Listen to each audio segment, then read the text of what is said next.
वैष्णव को एकादशी व्रत निश्चित करना चाहिए। एकादशी के दिन अन्न में पाप का निवास होता है और उसके कारण एकादशी के दिन, अब यहां पर भी एक बात आ जाती है, भाव की बात आती है। देखो, भाव प्राधान्य जब हो जाती है ना बात, तो फिर वहां पर नियम नहीं चल पाते। बहुत ध्यान से सुनिए सब लोग। अब हमारे राधा वल्लभी है और हमारे हरिदासी वृंदावन के, वहां पर अधिकतर एकादशी नहीं मानी जाती। क्यों? उनका भाव ऐसा है कि भाई ठाकुर जी का भोग है, कल हमने ठाकुर जी को भोग लगाया, वो अन्न था जिसको हमने भोग लगाया, प्रसाद बन गया। अब आज एकादशी है, हम उस प्रसाद में फिर ये कर रहे हैं कि नहीं आज एकादशी, आज तो हम उसको पा ही नहीं सकते। तो ठाकुर जी का भोग, उसमें एकादशी पर अन्न कैसे हो सकता है? हम प्रसाद को अन्न कैसे मान सकते हैं? इसलिए कहीं ये भाव उत्पन्न ना हो, इसलिए कई हमारे आचार्य चरणों की प्रणाली में भाव से एकादशी का नहीं नियम माना जाता। पर आजकल के मॉडर्न जमाने में करवा चौथ भी नहीं रखती कई माताएं। क्यों? अरे मेरा ब्याह हुआ, मेरा पति इतना फल फूल रहा है, उसके लिए मैं भोजन क्यों त्यागूं? मैं तो खूब रज रज के पाऊंगी। इसलिए माताएं पाती हैं। देखो, कितना भी आप पाओ, लेकिन जब करवा चौथ के दिन कोई मां, कोई बहन अपने पति के लिए व्रत करती है, एक दिन के लिए किया गया व्रत वो शोभनीय लगता है, सुंदर लगता है, उसमें कोई पीड़ा नहीं, सबको अच्छा लगता। बल्कि माताएं सौभाग्य मानती हैं कि हम व्रत करें। और आजकल तो भाई लोग भी करते हैं पत्नी के लिए। अच्छा है, आप लोग ज्यादा एक्सपीरियंस्ड हो, हमको नहीं पता। लेकिन हमारे लिए तो भैया ये एकादशी जो है ना, हमारे प्रियतम के लिए ये करवा चौथ का व्रत है हमारा। हम अपने श्याम सुंदर रूपी प्रियतम के, अच्छा लोग कहते हैं आयु बढ़ती आदि आदि, जो भी कुछ भी बढ़े ना बढ़े, लेकिन हाँ, करवा चौथ का व्रत जब मां करती है तो उसका अपने पति के प्रति प्रेम बढ़ता है। पति को भी लगता है अरे मेरे वजह से बच्चा भूखी प्यासी बैठी सुबह से। भाई सेक्रीफाइस जो होता है ना, ये प्रेम में बहुत आवश्यक है। और अन्न जो है ना, ये हमारे प्राणों को धारण करता है। अगर हम उस अन्न के प्रति एक दिन का सेक्रीफाइस करते हैं तो उसमें कौन सी बड़ी बात है? और भाई ऐसे सेक्रीफाइस यदि अगर रोज करो, सब जानते हैं एकादशी कैसी होती है। कुटू की पकौड़ी, कुटू की कचौड़ी, समा के चावल, मखाने की खीर। अगर व्यक्ति एकादशी वाला फलाहार नित्य करने लग जाए तो 7 दिन में 5 किलो वजन बढ़ जाए उसका। आप बाकी के दिन इतना नहीं पाते जितना एकादशी। और एकादशी के दिन तो कई लोगों को वैसे तो 3 बार पाएंगे, नाश्ता, भोजन, रात्रि भोजन। एकादशी के दिन 6 बार पाते हैं। बोले हमारा व्रत और है, बार बार कहते और है इस बात को, व्रत है आज हमारा। सब बातों की बात एकादशी करनी चाहिए। और उसके पीछे भाव क्या है? हम अपने प्रियतम के लिए, बस हमारा भक्ति में प्रेम बढ़े, हमारी प्रेम लक्षणा भक्ति बढ़े, हमको वो और प्रिय लगे, उसके लिए हम व्रत कर रहे हैं। अन्न जल का त्याग करके, फलाहारी होकर के व्रत कर रहे हैं। पर हम एक बात आपसे निवेदन करें, एकादशी में कुछ चीजें और मिलाइए। व्रत का मतलब क्या होता है? हमने एक पर्टिकुलर वस्तु का त्याग कर दिया। पर एक बात मेरे मन में कभी कभी आती है कि अन्न का त्याग करना कोई बहुत बड़ी बात नहीं है। आजकल के बच्चे सो करके उठते 12 बजे हैं और 12 बजे उठते हैं तो फिर भोजन पानी उनका ऐसे ही अस्त व्यस्त ही रहता है। आजकल के बच्चे एक समय ही भोजन कर लें वही बहुत है। तो भोजन का त्याग करना कोई बहुत बड़ी बात नहीं है। कई लोग बिना भोजन के भी निकल जाते हैं, बिना भोजन के भी रह लेते हैं। ये उस समय बड़ी बात थी जब और साधन नहीं थे, जब हमारे पास में टीवी नहीं था, हमारे पास में फोन नहीं था, इंटरनेट नहीं था, ये सारी आधुनिकताएं नहीं थी। तब मानव का एक ही काम था, काम करो भोजन पाओ, काम करो भोजन पाओ। भोजन ही सब कुछ होता था। तो उन कालों में उस भोजन को त्यागने के लिए व्रत की विधा बनाई गई। पर आज वास्तव में व्रत उस वस्तु का होना चाहिए जिसके बगैर आप एक क्षण नहीं रह सकते। उस वस्तु का व्रत होना चाहिए। तो कई बातें हैं। एकादशी में 2-3 चीजें जोड़िए। आप आज की तो निकल गई, अगली एकादशी आवे तो जैसे जो आपका अवगुण है, जैसे कई भाई लोगों को, कई लोगों के अंदर अवगुण आ जाता है, कुछ खान पान का अवगुण हो, स्वभाव व्यवहार का अवगुण हो। सब जानते हैं कि मेरे अंदर अवगुण क्या है। मुझे क्रोध बहुत आता है, मुझे इसके प्रति ईर्ष्या होती है, मुझे ऐसा लोभ होता है, मुझे इसके प्रति मोह है। ये जो आपकी दूषितताएं, उनका व्रत कीजिए। सावधानी से सुनो, सब लोग इधर देखो, कथा सुनो। अपनी दूषित वस्तु जिसके बगैर आप एक क्षण नहीं रहते, उसका त्याग कीजिए, तब व्रत माना जाएगा।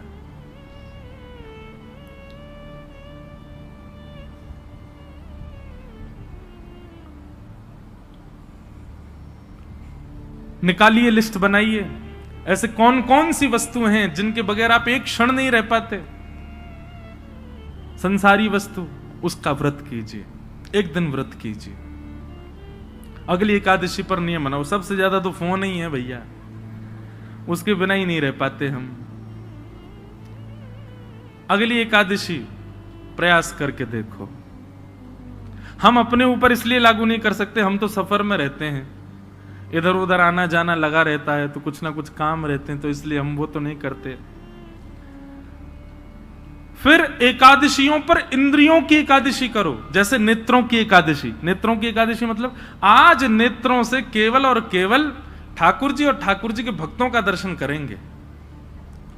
ठाकुर जी का दर्शन और ठाकुर जी के भक्तों का दर्शन। तो एकादशी के दिन बस लगे हैं, अब नहीं जा सकते वृंदावन तो फोन पे ही दर्शन करो। राधा वल्लभ जी, राधा रमण जी, श्री वृंदावन बिहारी लाल जी, गोविंद देव जी, गोपीनाथ जी, द्वारिकाधीश जी, बद्रीनाथ जी, सुबह से लगे दर्शन करने में।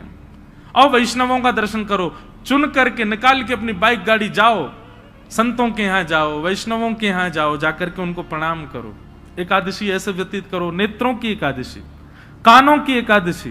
क्या आज इन कानों से केवल भगवत चर्चा सुनेंगे, सूर्योदय से लेकर के सूर्यास्त तक और कुछ करना ही नहीं है। कीर्तन और भजन, केवल भगवत चर्चा ही श्रवण करनी है। कानों की एकादशी। मुख की एकादशी 2 प्रकार से हो सकती है, या तो मौन रहो, या फिर केवल और केवल भगवान नाम ही कहो, और कुछ बोलना ही नहीं है, केवल भगवान नाम। मुख की एकादशी। हाथों की एकादशी कैसे निकालो, सवेरे निकल जाओ 6 बजे महाराज, मंदिर जो हैं आपके क्षेत्र में सबकी सफाई करना, सब जगह जाकर के स्वच्छता करना, सबके ठाकुरों की सेवा करना, हाथों से सेवा। पैरों की एकादशी, प्रदक्षिणा करो, परिक्रमा, गैया की परिक्रमा, माता पिता की परिक्रमा, मंदिरों की परिक्रमा। ऐसे भैया अपने तन से एकादशी करो, केवल अन्न छोड़ने मात्र से काम। ये आगे की विधा है, पहले अन्न से ही शुरू कर लो, पर शुरू करो। ये 3 निष्ठाओं का यदि आपने पालन कर लिया तो दावे से कह रहे हैं अंतिम श्वास से पूर्व ही ठाकुर जी का निश्चित दर्शन होगा, निश्चित ठाकुर जी अनुग्रह करेंगे। और भाई प्रयत्न तो करने पड़ेंगे, बिना प्रयत्न के ठाकुर जी तो नहीं मिल रहे। हम इतने बड़े भक्त तो है नहीं कि ठाकुर जी बेचारे हो गए कछु ना करे याद में ले आओ याते। कछु तो करो, ऐसे तो कछु जीवन में लाओ जैसे लाल जी आप सो प्रसन्न हो, आवे आपके समीप। और एक बात मैं आपसे कहूं, पाव भाजी खा लो बाहर किसी ढकेल पर, 20 रुपए का मिल जाएगा। वही पाव भाजी 5 स्टार होटल में खाओ 500 रुपए का। क्यों? प्रस्तुतिकरण में भेद है। ऑफरिंग, वो ऑफर करने का नतीजा है कि वहां महंगा है, यहां सस्ता है। ठीक वैसी भक्ति भी है। 1 लोटा जल लिए, उसी में तुलसी डाल दी, उसी में चावल डाल दी, उसी में रोली डाल दी, उसी में चीनी डाल दी, उसी में सब डाल दी, जा गए शंकर जी पर चढ़ा के और नियम करके त्रिपुंड लगा के बेलपत्र चढ़ा के सिर पे लेके आ गए। एक तो ये ऑफरिंग है और एक दूसरी ऑफरिंग है, सारी सामग्री बढ़िया सुंदर सजा करके लेकर के गए, एक एक करके एक एक सामग्री शंकर जी पर चढ़ा रहे हैं, सुंदर कोमल हाथों से शंकर जी के सुंदर अभिषेक कर रहे हैं, और उसके बाद में सुंदर इत्र लगा करके, त्रिपुंड लगा करके, प्रणाम करके, खूब देर रज रज के भाव से करके आ रहे हैं। दोनों में अंतर है कि नहीं? भक्ति में प्रस्तुतिकरण देखिए, आप कैसे प्रस्तुत कर रहे हो। केवल करना है ये नहीं, इससे बढ़िया तुम मत ही करो। केवल एकादशी करनी है, हमको अन्न नहीं खाना, लेकिन पूरे नाक में दम कर दिया घर के में, जे बनाओ, भूख लगी है, केला लाओ, ये बनाओ, ये करो। ऐसी क्या फायदा? एकादशी एकादशी जैसी दिखनी चाहिए, उसका प्रस्तुतिकरण ऐसा रखो। ये जो भाव हम आपको बता रहे हैं, हम तो 10% बताएंगे, बाकी आपको विचार करने पड़ेंगे। अब अगली एकादशी होगी, उसमें क्या करना चाहिए जिससे ठाकुर जी प्रसन्न हो। क्योंकि एकादशी के दिन ठाकुर जी दोनों नेत्र खोल करके सब पर दृष्टि डाल करके सबकी क्रियाएं चेक करते हैं। एक प्रकार से ये समझ लीजिए, एकादशी अवसर है, 15 दिन में जो आपने किया उससे निवृत्त होने का अवसर है। इसका मतलब ये नहीं कि 14 दिन सब आपने किए, बोले एकादशी आई रही है, सब बढ़िया कर लेंगे उस दिन। अवसर है,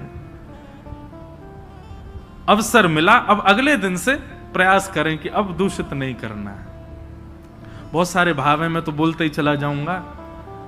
हमारे गुरुदेव एक बात कहते हैं कि भाव थोड़े कह करके और फिर आगे बढ़ो। मैंने कहा क्यों गुरुजी, पूरा प्रस्तुतिकरण ही कर? बोले नहीं, कुछ गृह कार्य रहने दो ना, उनको भी सोचने दो, श्रोताओं को भी। तो अब आगे की चीज आप विचार करो। ये 3 निष्ठाएं हैं, इन तीनों निष्ठाओं में एक चीज का ध्यान रखना है, प्रस्तुतिकरण। नाम जप कितना कर रहे हैं ये जरूरी नहीं है, पर जितना कर रहे हैं, कैसे कर रहे हैं, ये आवश्यक है। तुलसी निष्ठा केवल गले में पहन करके डोल रहे हैं ये नहीं, तुलसी जी को धारण करके आप कितना मान सम्मान का ध्यान रख रहे हैं, कितने आचार विचार की शुद्धता कर रहे हैं, ये आवश्यक है। एकादशी कर रहे हैं, पर एकादशी के दिन आपका व्यवहार, आपका स्वभाव, आपकी क्रियाएं कैसी हैं, उसका ध्यान रखें।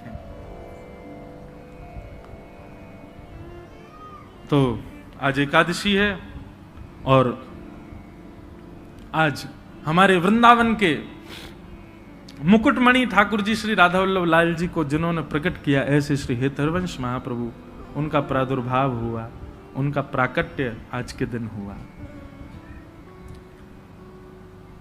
बंधुओं, श्री महाप्रभु जी जो हैं ये वंशी के अवतार हैं,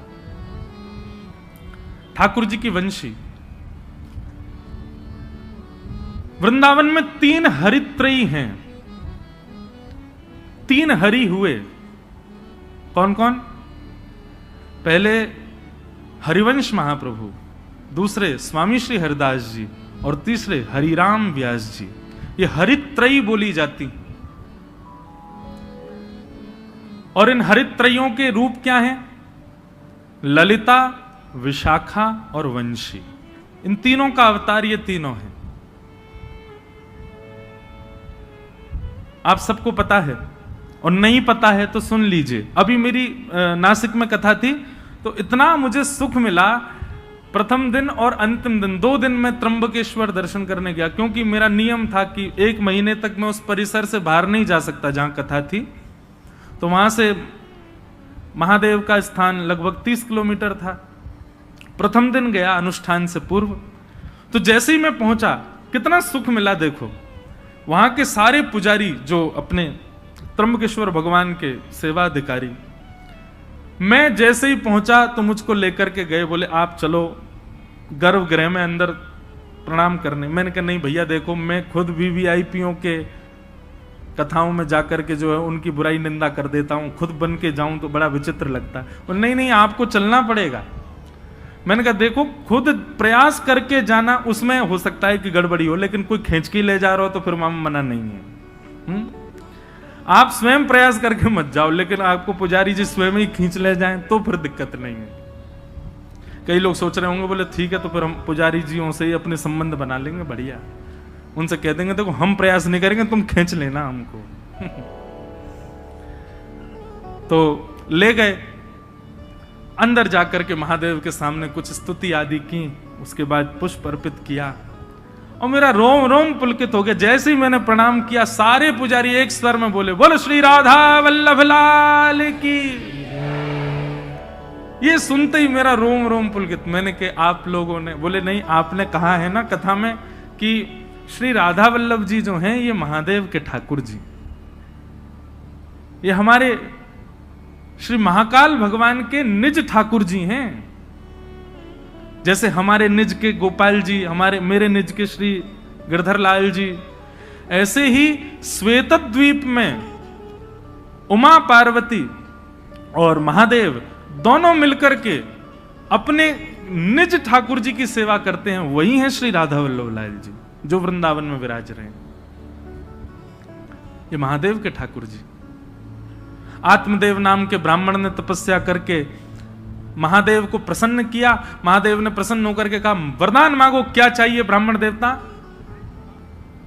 तो आत्मदेव ब्राह्मण जो थे वो थोड़े से उनके अंदर ये था कि मैं ऐसा कोई रत्न मांग लूं जिससे मेरे जीवन में कोई अभाव ना रहे, मुझे धन की प्राप्ति होने लग जाए उससे।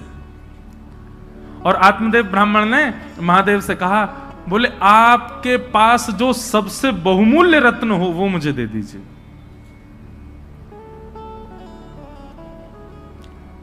महादेव ने जैसे ही सुना नेत्र सजल हो गए। बोले तुम सब दुनिया मांग लो हमसे, लेकिन ऐसा मत कहो कि अपना बहुमूल्य रत्न दे दो, क्योंकि महादेव के बहुमूल्य रत्न तो श्री राधा वल्लभ जी हैं।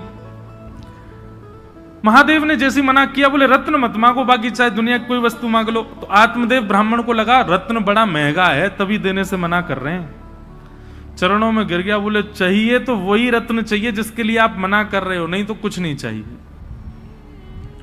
तब महादेव भाव नेत्रों से अश्रुपात हो रहे हैं, श्वेत द्वीप गए और जाकर के अपने त्रिभंग लली श्री राधा वल्लभ लाल जी को कंठ से लगाया और एक वस्त्र में ठाकुर जी को पधरा करके आए और आकर के उस आत्मदेव ब्राह्मण को प्रदान कर दिए।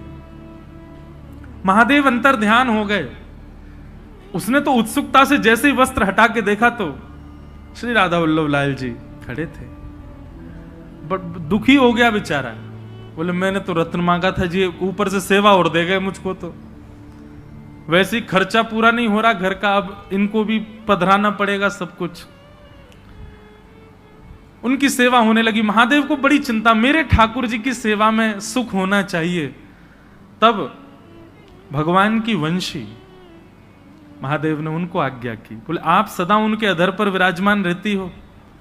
और वंशी के मन में भी ये भाव रहता है कि ठाकुर जी मेरे कोमल छिद्रों को दबा करके मानो मेरी सेवा करते हैं, ठाकुर जी मेरी सेवा करते हैं। इससे वंशी को कई बार मन में ऐसा भाव आता है कि नहीं नहीं नाथ, मैं आपकी सेवा करूं, आप क्यों मेरी सेवा करते हैं।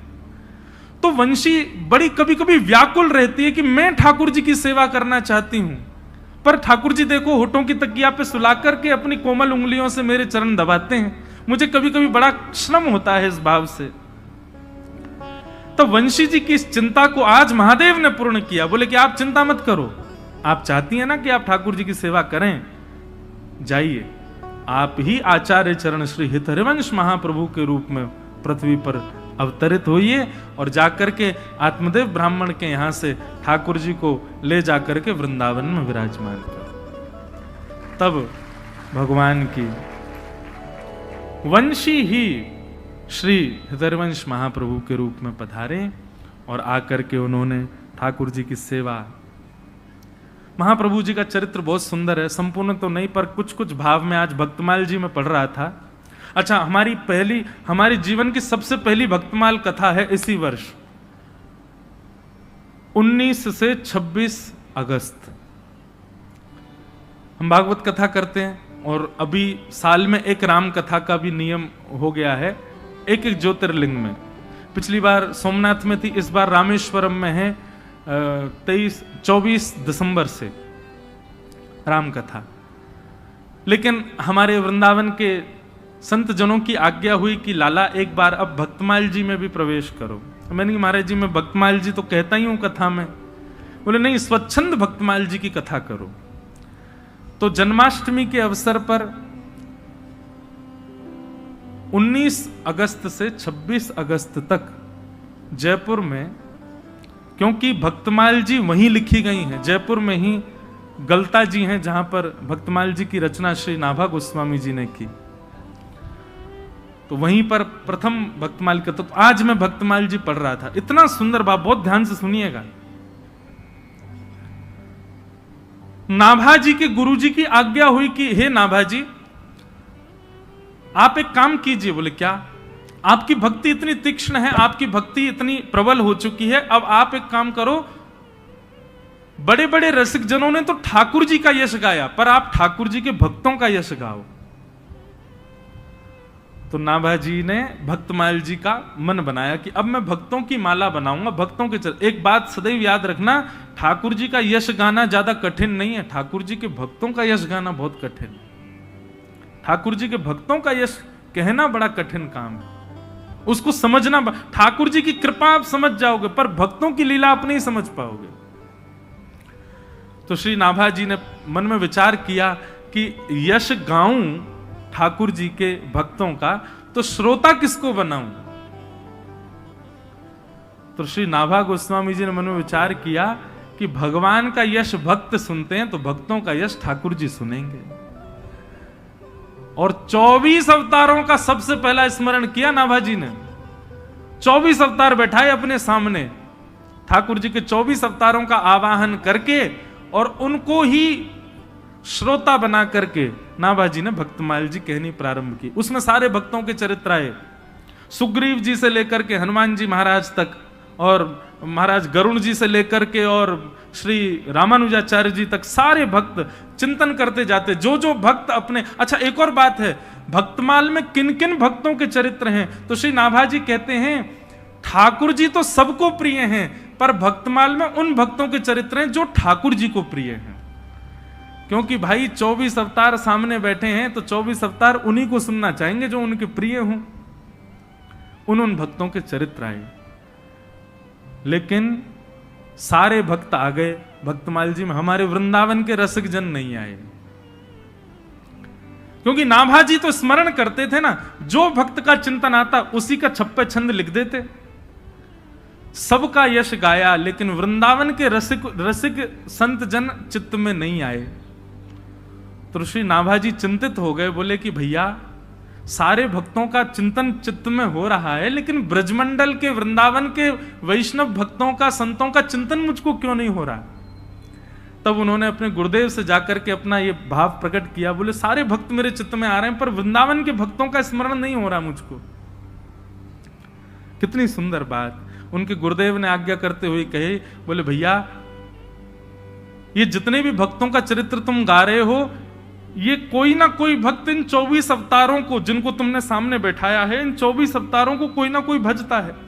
कोई हयग्रीव भगवान को भजता है, कोई नृसिंह भगवान को भजता है, कोई बराह भगवान को भजता है, कोई कृष्ण को भजता है, कोई राम जी को भजता है, पर वृंदावन के तो सब श्री किशोरी जी को भजते हैं। और जब तक किशोरी जी नहीं आएंगी तब तक ब्रज के रसिक नहीं आ सकते। जय हो। ये भाव जैसे पढ़ाना, नेत्र सजल हो गए कि जब तक किशोरी जी का स्मरण नहीं करोगे नाभा जी, तब तक ब्रजमंडल के संत तुम्हारे चित्त में नहीं आ सकते, रसिक जन नहीं आ पाएंगे। तब श्री वृंदावनेश्वरी किशोरी जी हमारी श्री राधा रानी का स्मरण किया।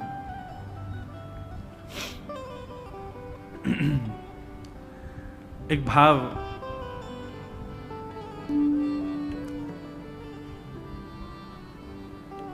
श्री किशोरी जी के लिए व्यासपीठ से प्रकट किया, आओ उसी को कह करके चले आगे। वृंदावन में जाओ तो भैया किशोरी जी से इच्छा, मैं एक बात कहा करता हूं कथाओं में कि आपका मन वृंदावन जाने का हो रहा है तो समझो ठाकुर जी आपको याद कर रहे हैं। आप भोपाल स्टेशन से ट्रेन में बैठ गए तो समझ जाना ठाकुर जी आपको याद कर रहे हैं। शताब्दी में जाओ, चाहे कौन सी भी ट्रेन में जाओ, यहां से निकल करके महाराज झांसी पहुंच गए तो समझ जाना ठाकुर जी याद, और जितना जितना वृंदावन के समीप पहुंचो समझना ठाकुर जी उतना ज्यादा याद कर रहे हैं। झांसी से फिर ग्वालियर पहुंच जाओ, मुरैना और सब पार करते हुए आगरा पहुंच जाओ, समझ जाना ठाकुर जी याद कर रहे हैं। लेकिन जैसे ही मथुरा पहुंचो और मथुरा में जाकर के रिक्शा में बैठ करके जैसे ही वृंदावन जाने लग जाओ तो भी समझना ठाकुर जी याद कर रहे हैं। लेकिन वृंदावन की सीमा में प्रवेश करते ही अपने मन को सांत्वना देते कहना, ठाकुर जी नहीं, श्री जी याद कर रही थी। क्योंकि भैया हमारे ठाकुर जी याद करेंगे ना तो हो सकता है ग्वालियर में ही इंजन खराब हो जाए। ठाकुर जी याद करेंगे तो हो सकता है मथुरा से दूसरी ट्रेन से वापस भोपाल आना पड़ जाए। ठाकुर जी याद करेंगे तो हो सकता है रिक्शा रास्ता में ही पंचर रह जाए। पर निर्विघ्न रूप से वृंदावन पहुंच गए तो यही समझियो श्री जी ने याद किया है, तभी हम पहुंच पाए हैं, नहीं तो ये श्री जी के कृपा के बगैर संभव नहीं। तो एक भाव मैंने हमारे लाल जी ने प्रकट करवाया कि वृंदावन में क्या क्या भावना होनी चाहिए चित्त में। सब लोग मेरे साथ गाओ, श्री जी को स्मरण करो, तभी आचार्य चरण आएंगे। आज तीसरा दिन है कथा का, अब श्री जी आएंगी तो ब्रज के भाव अपने आप आएंगे। राधिका रानी जी, वृषभानु दुलारी जी, राधिका रानी जी, वृषभानु दुलारी जी, राधिका रानी। जो एक बात सुन लो, जो ताली बजा के नहीं गाएगा उसको अपने बगल वाले की सौगंध है, और जो ताली बजा के नहीं गाएगा उसको ये लगे बगल वाला मेरा शत्रु, मैं तो बिल्कुल नहीं बजाऊं, अगले जन्म में तुम्हारा ब्याह नहीं होगा। देखो खूब प्रेम से भाव से हमारी श्री जी को याद करो तो भैया निमग्न हो जाओ। भले ही नेत्र मत खोलो, नेत्र बंद करके वृंदावन का स्मरण करते हुए गाओ। ओ राधिका रानी जी, वृषभानु दुलारी जी, राधिका रानी जी, वृषभानु दुलारी जी। ओ सुन लो अरज हमारी हमारी, रहूं ब्रज रज को पास पास, रहूं ब्रज रज को पास, रहूं ब्रज रज को पास पास, रहूं ब्रज रज को। भाव से राधिका रानी जी, वृषभानु दुलारी जी, राधिका रानी जी, वृषभानु दुलारी जी। ओ सुन लो अरज हमारी हमारी, रहूं ब्रज रज को पास पास, रहूं ब्रज रज को पास, रहूं ब्रज रज को पास पास, रहूं ब्रज रज को। बोल राधा रानी की, बरसाने वारी की।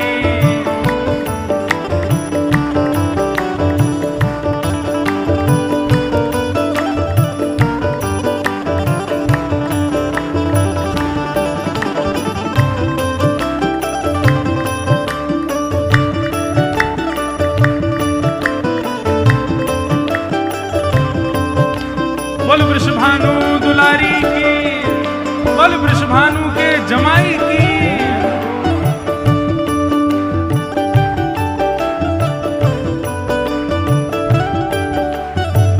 देखो इस पद में तीन बातें हैं। वृंदावन की मंगला कैसी होनी चाहिए, वृंदावन का मध्य दोपहर कैसी होनी चाहिए, और वृंदावन की शाम कैसी हो। तीनों बातें सुनो। मंगला उठ यमुना जी नाम, मंगला उठ यमुना जी नाम, ओ मंगला उठ यमुना जी नाम, मंगला उठ यमुना जी। फिर श्री राधा वल्लभ दर्शन पाऊं, राधा वल्लभ के दर्शन पाऊं, प्यारे राधा वल्लभ के दर्शन पाऊं, राधा वल्लभ के दर्शन पाऊं। हो कीरत सुत प्यारी जी, वृषभानु दुलारी जी, कीरत सुत प्यारी जी, वृषभानु दुलारी जी।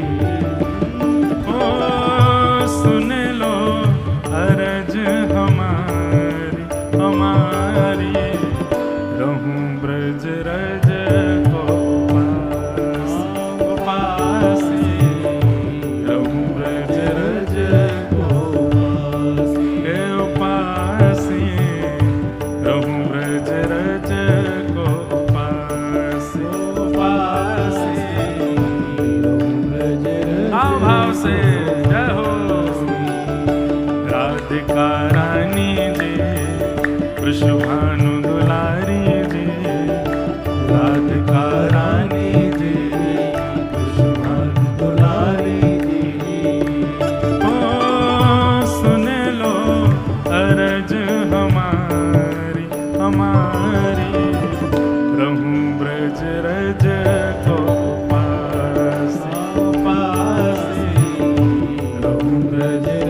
बोलो वृंदावन धाम की।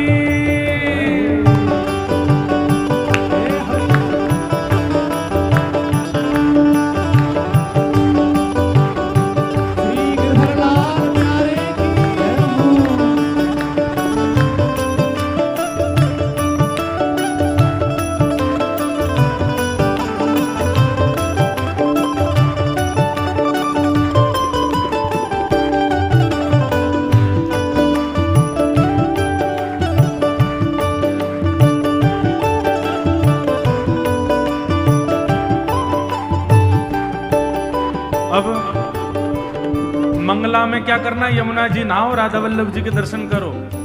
अब आया राजभोग का समय, दोपहर के समय क्या करो, ब्रजवासिन के मधुकरी पाऊं, ब्रजवासिन के मधुकरी पाऊं। वृंदावन में कहीं बाहर भोजन नहीं करना है, जाओ किसी ब्रजवासी, अनजान ब्रजवासी, द्वार खटखटाओ, बैल बजाओ, वो निकल के आए तो उससे कहो आपके घर में जो कुछ बचा हो प्रसादी हमारे हाथ में दे, उसको पाओ।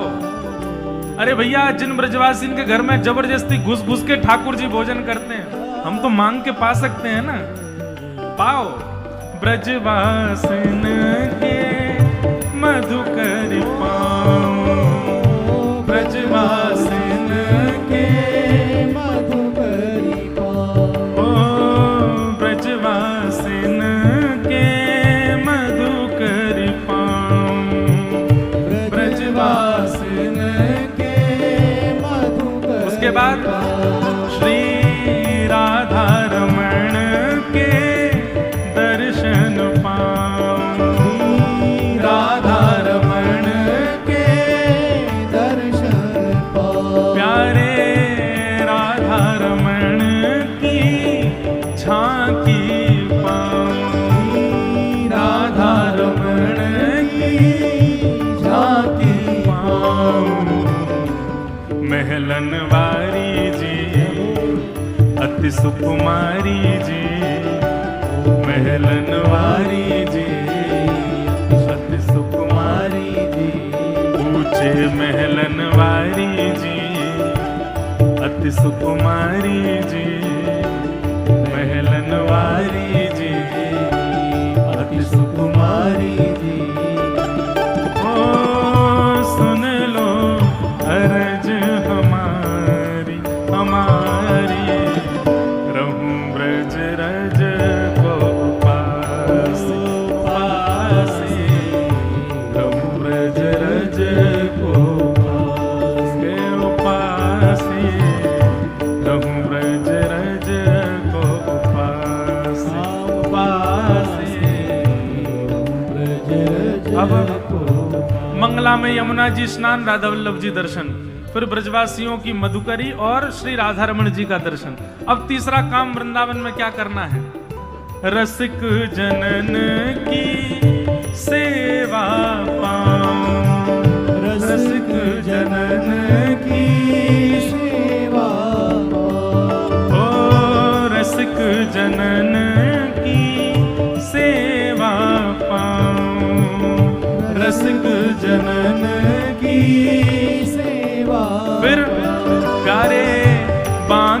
बिहारी संग नेह लगाऊं, बांके बिहारी संग नेह लगाऊं, प्यारे कुंज बिहारी संग नेह लगाऊं, प्यारे कुंज बिहारी संग नेह लगाऊं। कृष्ण मनोहारिणी जी अति सुकुमारी जी, कृष्ण मनोहारिणी जी अति सुकुमारी जी, ओ सुन लो अरज हमारी हमारी, रहूं ब्रज रज को पास पासे, रहूं ब्रज रज को पासे पासे, रहूं ब्रज रज को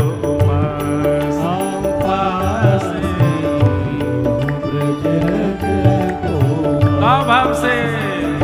राधिका रानी जी वृषभानु दुलारी जी, राधिका रानी जी वृषभानु दुलारी जी, ओ सुन लो अरज हमारी हमारी, रहूं ब्रज रज को उपास उपास, ब्रज रज को उपास, रहूं ब्रज रज को उपास उपास, ब्रज रज को।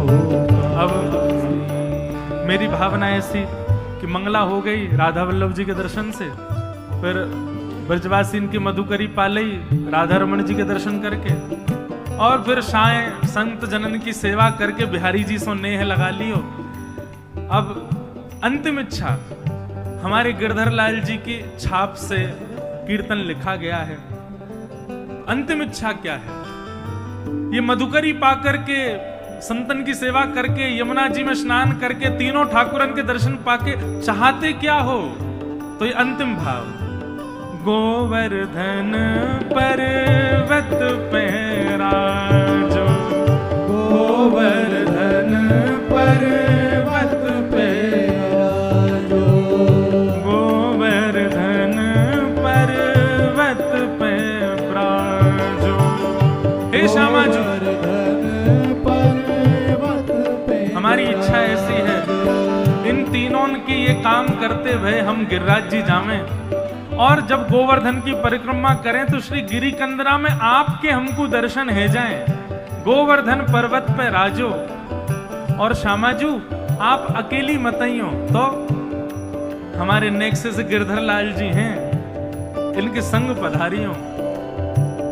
गिरधर लाल संग दर्श करा दो, गिरधर लाल संग दर्श करा, प्यारे गोवर्धन पर्वत पे राजो, गोवर्धन पर्वत पे राजो, प्यारे गिरधर लाल संग दर्श करा, गिरधर लाल संग दर्श करा दो।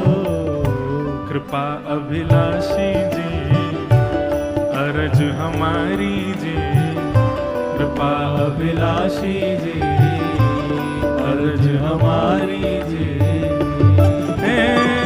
सुन लो अरज हमारी हमारी, रहूं ब्रज रज को पासी पासी, रहूं ब्रज रज को पासी पासी, रहूं ब्रज रज को पासी पासी, ब्रज रज को पासी।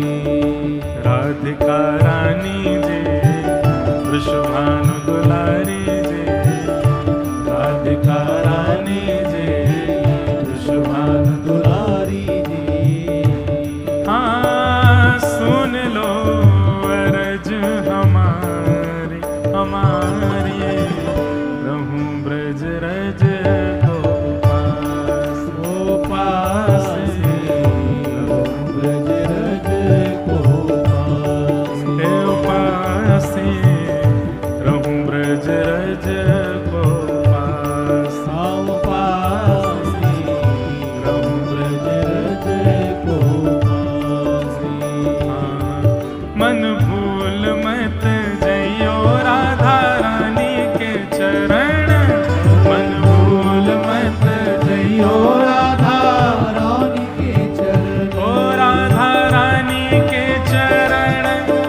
श्यामा प्यारी के चरण, राधा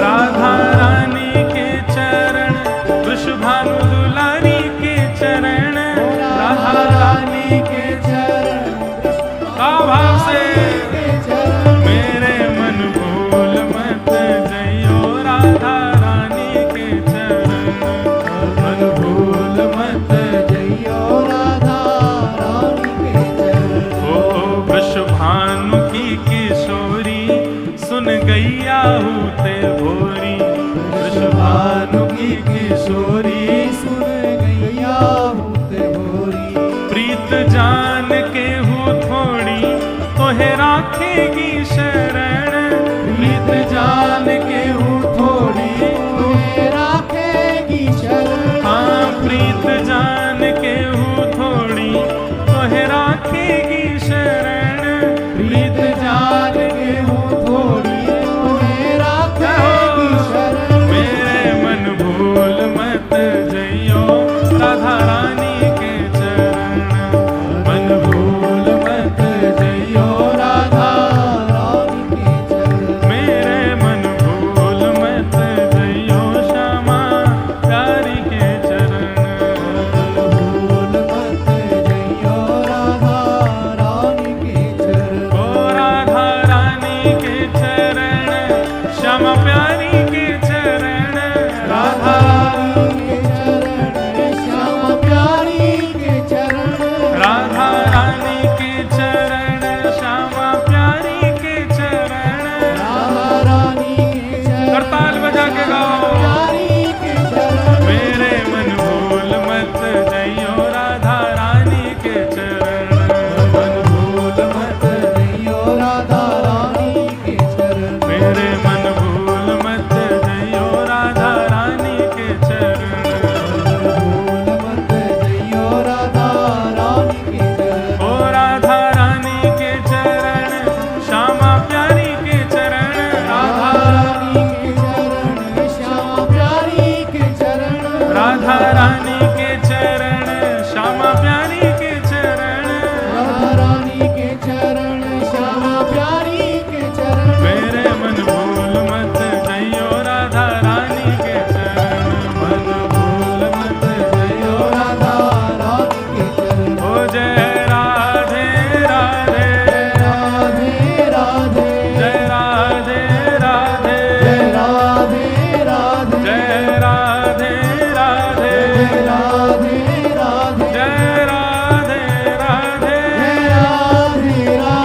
जय राधे राधे, जय राधे राधे जय राधे राधे, जय राधे राधे जय राधे राधे, जय राधे राधे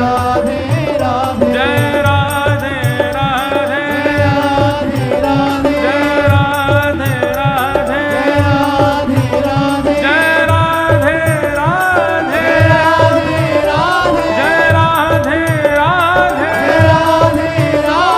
जय राधे राधे जय राधे राधे, जय राधे राधे जय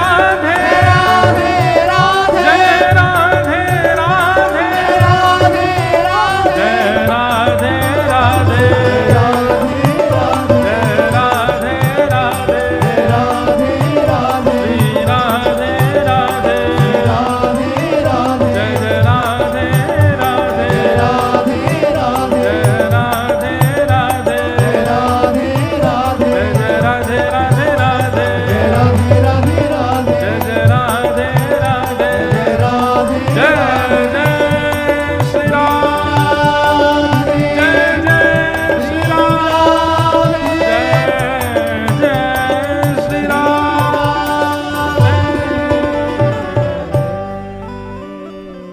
बोल वृषभानु दुलारी की, बरसाने वारी की, बोल वृषभानु के जमाई की, जो ना बोले वामे दे।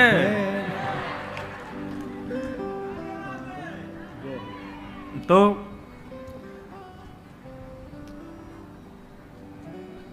नाभा गोस्वामी जी बोले सारे भक्तों का चिंतन हो रहा है, लेकिन ब्रज के भक्तों का चिंतन नहीं हो रहा।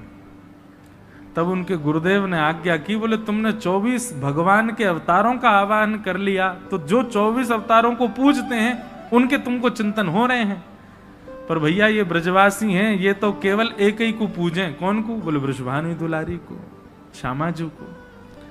जब तक किशोरी जी का स्मरण नहीं करोगे, किशोरी जी का आह्वान नहीं करोगे, तब तक ब्रज के रसिक संतों का स्मरण नहीं हो सकता। हमारे ब्रज में गांव में हमारे माई श्यामाजू को राज। कैसी श्यामाजू? बोले जाके अधीन सदा ही सांवरो, जाके अधीन सदा ही सांवरो, या ब्रज को सिरताज। हमारे माई श्यामाजू को राज। आहा, तब नाभाजी ने श्री किशोरी जी का स्मरण किया, और किशोरी जी का स्मरण करते ही सबसे पहले उनके चित्त में जो स्मृति आई वो थी श्री हित हरिवंश महाप्रभु। उन्हीं का ही चिंतन आया, जिनका आज उत्सव है।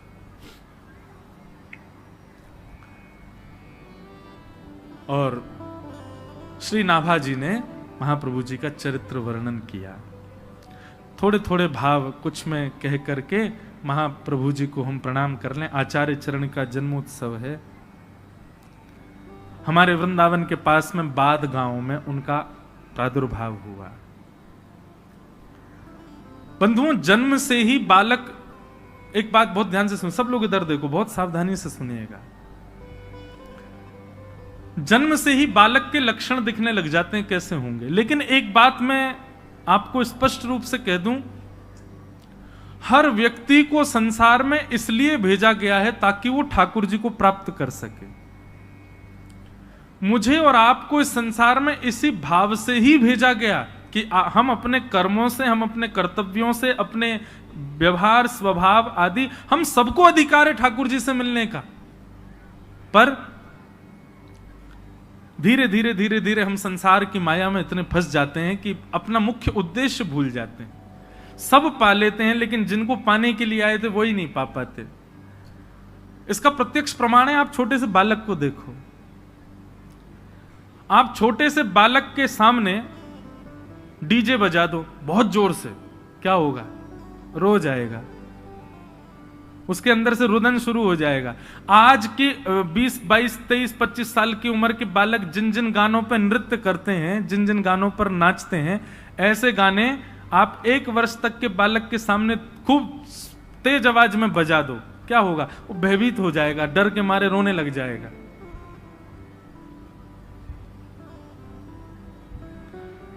कल रात्रि में भोपाल भ्रमण पर गया था, हमारे मुदगल जी लेकर के गए। ये बोले मुझे आपकी एक जगह कथा करानी। मैंने कहाँ कराओगे? तो जो नया रेलवे स्टेशन है वहां हम रात को गए, करीब 10:30, 11 बजे। आहा, वहां पे सारे जो है आजाद परिंदे घूम रहे थे। बिना जनवरी दिसंबर के भी उनके मुख से धुआं निकल रहा था। और ये मुझको कहे यहां कथा करानी है महाराज जी, और यही सब श्रोताओं के। मैंने कहा जय हो, धन्य हैं। और धुआंधार वहां गाने चल रहे थे, तो देख करके इच्छा हुई कि चलो करेंगे, कभी यहां भी करेंगे। तो एक बालक का स्वभाव उससे ही पता चल जाता है कि वो ठाकुर जी से मिलन के लिए ही आया है। उसके सामने आप राधा राधा राधा करके देखो, वो हंसने लगेगा, उसको किलकारी आ जाएगी, खुश हो जाएगा, प्रसन्न हो जाएगा। और हर बालक, मुझे नहीं लगता संसार का ऐसा कोई बालक होगा जो बैठना सीख जाए और कुछ समय बाद आप कुछ गाओ और वो ताली ना बजाए।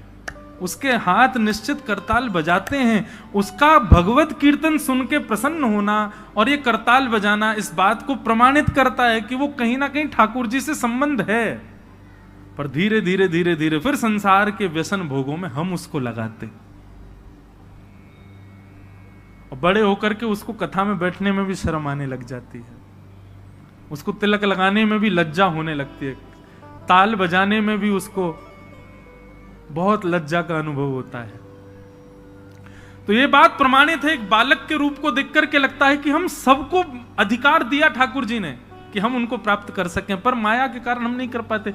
हरिवंश महाप्रभु जी के श्री हरिवंश महाप्रभु जी के चरित्र में आता है कि जब वो छोटे से थे तो कोई राधा बोल देता था ना, उनकी निद्रा खुल जाती थी, और निद्रा खुलते पालने में ही जोर जोर से किलकारियां भरते, ऐसे श्री महाप्रभु जी। और 6 महीने की अवस्था में, सब लोग इधर देखो, यहां देखो, कथा सुनो, 6 महीने की अवस्था में महाप्रभु जी ने पलना में पौधे पौधे, जैसे बालक कुल बुलाता है ना, कुल बुलाने का मतलब समझते हैं, नन्हा सा बालक कुल बुलाता है, उसके मुख से स्वर निकलते हैं, आ वो बड़े प्यारे होते हैं वो शब्द।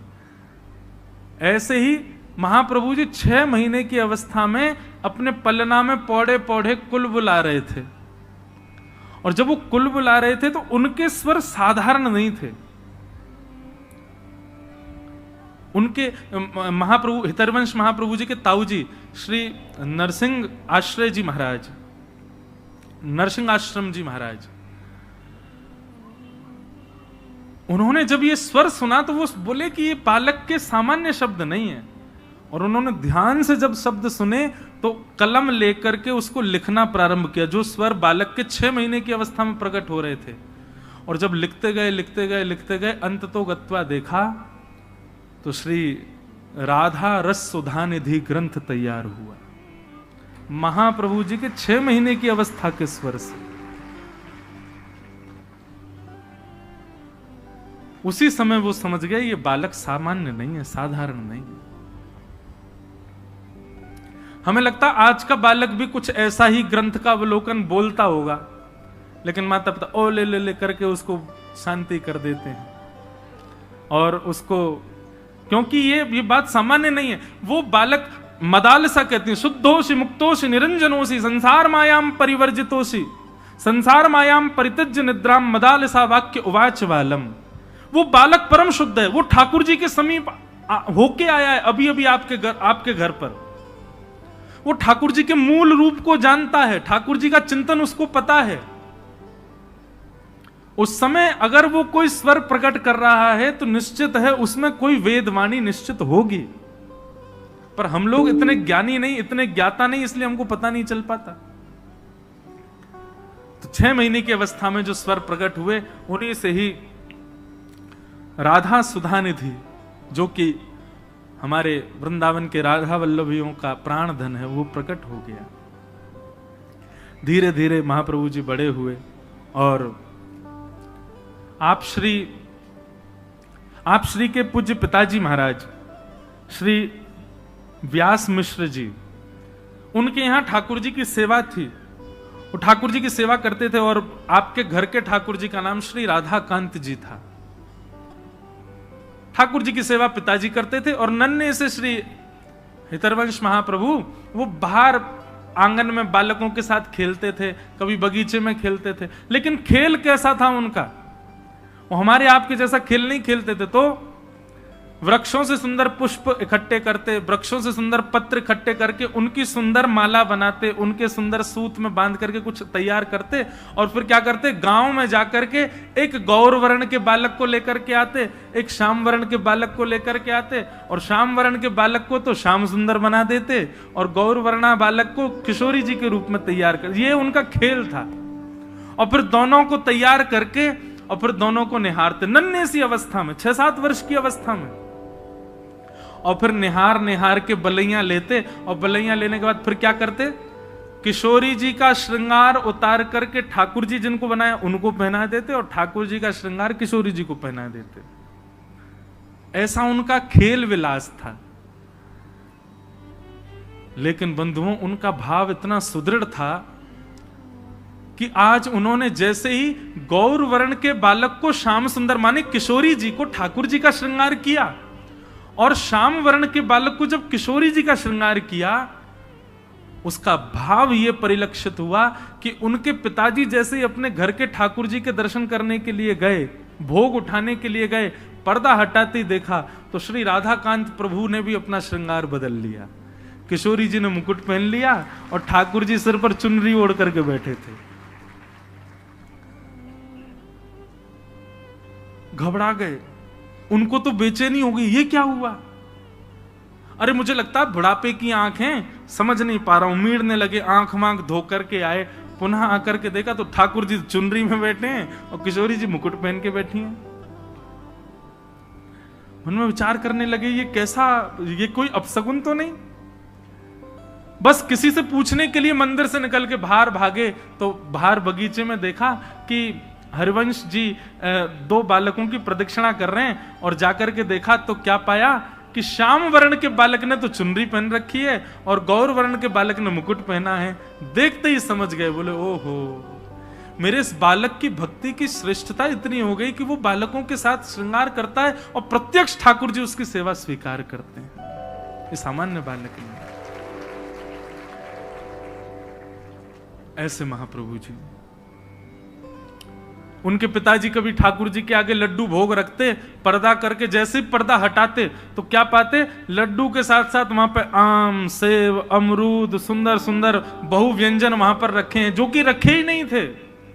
अब उनको संशय नहीं होता था, जैसी ऐसी कोई लीला होती वो दौड़ करके हरिवंश जी के पास जाते। दौड़ करके हरिवंश जी के पास गए तो आज क्या देखा कि आज किसी बालक का श्रृंगार नहीं किया है। 2 युगल वृक्ष एक साथ खड़े थे, एक वृक्ष को श्री जी का श्रृंगार किया, दूसरे वृक्ष को श्याम सुंदर का श्रृंगार किया, और वन में श्रृंगार किया वृक्षों का तो फल का ही भोग लगाया। तो जो फल वहां वृक्षों के सामने रखे थे, ठीक वैसे ही फल उतने ही आकृति में कटे भये, उतने ही आकृति में अमनिया किए भये, ठीक कोई अंतर नहीं, वैसे ही फल भीतर मंदिर में ठाकुर जी के सन्मुख रखे थे। ऐसे महाप्रभु जी बाल्यकाल से ही उनके सेवा का सुख बढ़ने लगा, और चंद अवस्था में ही, कुछ बाल अवस्था ही थी, उसी समय एक दिन श्री राधा श्री राधा श्री राधा कहते कहते नृत्य कर रहे थे, और उनका वो भाव रूप देख करके हमारी वृषभानु नंदिनी जी, हमारी किशोरी जी स्वयं को रोक ना पाई और प्रकट हो गई सामने। और प्रकट होकर के श्री हित हरिवंश महाप्रभु को बाल अवस्था में किशोरी जी ने गुरु दीक्षा दी। उनकी गुरु कौन है? श्री किशोरी जी। किशोरी जी ने गुरु दीक्षा देकर के सेवा भाव समझाया, सेवा प्रणाली समझाई, आदि आदि सब भाव उनको समझाए। और एक अवस्था होने पर महाप्रभु जी अपने गांव से भ्रमण करते करते करते करते चिदयावल पहुंचे। वहां पर वही आत्मदेव ब्राह्मण जिसने महादेव से रत्न के रूप में राधा वल्लभ जी मांगे, वो आत्मदेव के यहां जाकर के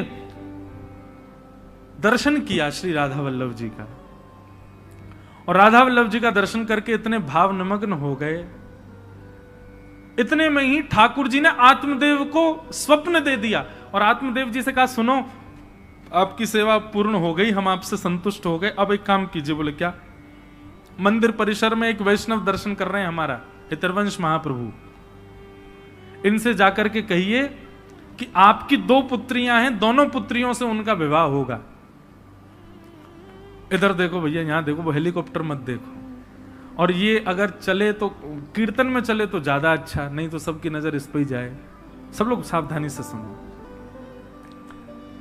हम क्या बता रहे थे भूल गए, कहां था मैं? हाँ, तो आत्मदेव जी को राधा वल्लभ जी ने कहा कि आप, क्योंकि हरिवंश महाप्रभु तो विरक्त होके चले गए थे वन में, अब ब्याह नहीं करना उनको, वो तो सन्यास आदि का भाव उनके अंदर आ गया था। बोले बस वन में जाएंगे, राधा राधा रटेंगे। लेकिन जैसे ही राधा वल्लभ जी के दर्शन किए आत्मदेव जी के घर पर, तो आत्मदेव जी को स्वप्न देकर के राधा वल्लभ जी ने कहा, हम तुम्हारी सेवा से बड़े प्रसन्न हैं, अब एक काम करो, द्वार पर जो ये आए हैं इनसे अपनी दोनों पुत्रियों का विवाह कर दो। वो मना करें तो उनको कहना राधा वल्लभ जी की आज्ञा है, और सुनो विवाह कर दो अपनी पुत्रियों का। तो आत्मदेव जी जो थे थोड़े संकोच में आ गए, जय जय, ब्याह करते हैं तो फिर तो दहेज देना पड़ता, बहुत सामग्री, मेरे पे कहां इतनी सामग्री। बोले एक काम कर, तू मुझे ही दे दे दहेज में उनको, मैं ही चला जाऊंगा उनके साथ, और ये सब मेरे श्रृंगार भी उन्हीं को ही दे देना, वही मेरी सेवा करेंगे। और आत्मदेव जी ने आज्ञा की, ठाकुर जी ने आज्ञा की, ऐसा कहा तो महाप्रभु जी ने स्वीकार किया, दोनों पुत्रियों के साथ विवाह किया, और श्री राधा वल्लभ जी को उपहार रूप में अपनी गोद में लेकर के श्री वृंदावन पधारे। और वृंदावन में मदन टेर एक स्थान है, वहां आकर के श्री राधा वल्लभ जी को विराजमान किया। कालांतर में ठाकुर जी का मंदिर निर्माण हुआ, फिर उसमें ठाकुर जी विराजमान हुए। बोलो श्री राधा वल्लभ लाल की, श्री हितरवंश महाप्रभु के, प्यारे वृंदावन धाम की। इसीलिए हम सप्तनिधि के पद में गाते हैं, आतुर हित हरिवंश पुकारो, श्री राधा राधा नाम। आतुर हित हरिवंश पुकारो, श्री राधा राधा नाम। हे आतुर हित हरिवंश पुकारो, श्री राधा राधा नाम। आतुर हित पुकारो, श्री राधा राधा। अब हे सघन कुंज यमुना तट आयो, सघन कुंज यमुना तट आयो। मदन टेर वृंदावन आयो, मदन टेर वृंदावन आयो। प्यारो राधा वल्लभ लाल, वृंदावन प्यारो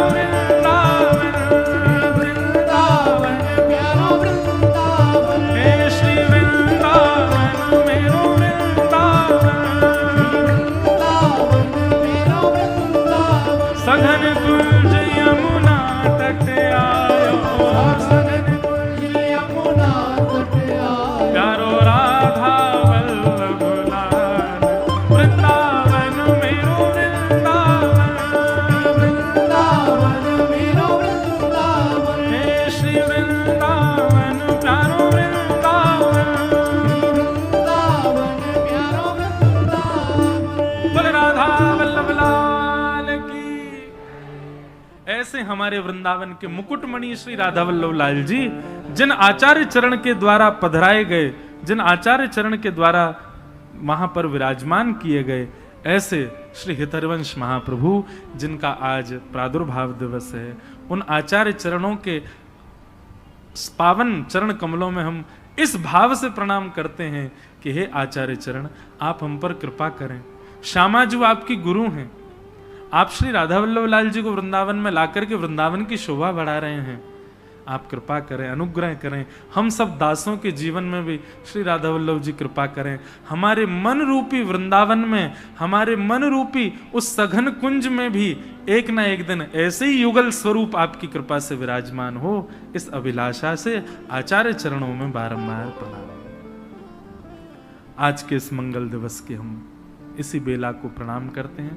आज तो पूरी कथा ही वृंदावन में हो गई। देखो यही है, हमारे जन्मदिन से क्या होता है, गुब्बारे फूटते हैं। हमारे जन्मदिन से क्या होता है, केक कटते हैं। हमारे जन्मदिन से क्या होता है, 4-5 लोग आकर के और तला हुआ भोजन खा के बीमार होते हैं।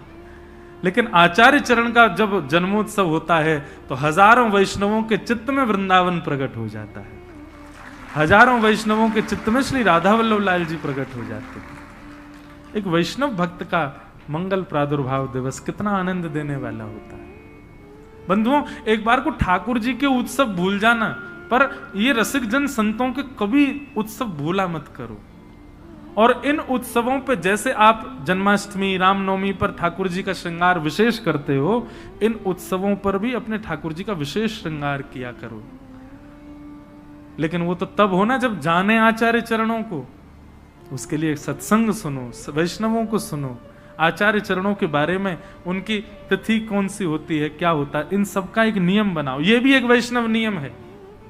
हम रामानुज संप्रदाय के, लेकिन हम जरूरी नहीं है कि केवल अपने संप्रदाय की बात, हम सारे संप्रदायों के आचार्यों को प्रणाम करते हैं।